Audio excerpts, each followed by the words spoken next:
President Duterte there. Well, we're joined by Rothna Begum from the Human Rights Watch group, an organisation that has been monitoring a few of the cases out in Kuwait and around the world as well.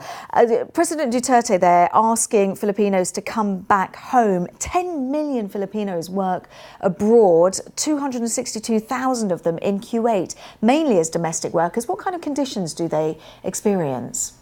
Well, there are many domestic workers who are able to remit salaries home and are able to feed, educate and house their families. But there are many others who are in abusive working conditions. So we've documented cases of employers confiscating workers' passports, confining them to their homes and forcing them to work excessive long hours without rest and without days off. And in some cases, physically and sexually assaulting them.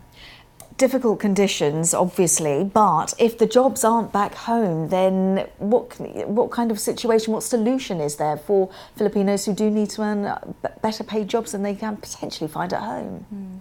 Well, the solution right now is not to ban workers from going to Kuwait, which is what President Duterte is doing, because what that really does is it makes everything go underground. Workers are desperate to migrate because they don't have those opportunities at home, and they end up going through unsafe and unregulated channels, which means they're more likely to end up in abusive situations or even trafficking situations, and less likely to be able to get the help that they need. So this is not actually the solution, but to actually find ways to generate employment within the Philippines and to increase protections within countries like Kuwait and making sure that workers are not going through more abusive conditions as and when they travel.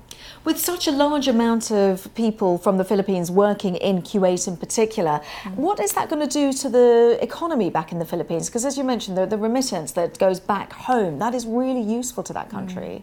Well, this diplomatic dispute, or disaster as you might want to call it, is actually having huge havoc on these families, on workers who are in Kuwait and the families back home. This is not actually saying we're going to have a job left for you in the Philippines when you return, but you're going to return and you may not have anything or not have the kind of salary that you're earning right now in Kuwait.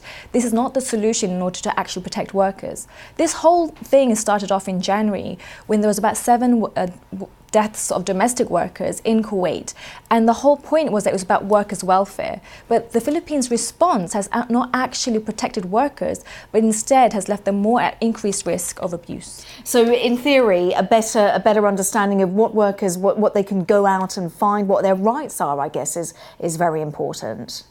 That's right. So I think it's a situation where the Philippines should be negotiating for better increased protections within Kuwait and working with the Kuwaitis to ensure that they make clear reforms of their own system.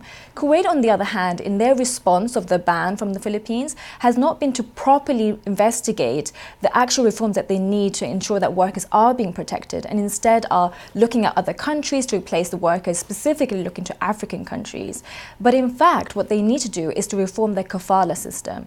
Kuwait has what you call the immigrant sponsorship labor system, which means that they tie their workers' visas to their employers. So if you escape from your employer's home as a domestic worker, that is a crime. You can be arrested for absconding. And that is what's keeping workers trapped to their employers.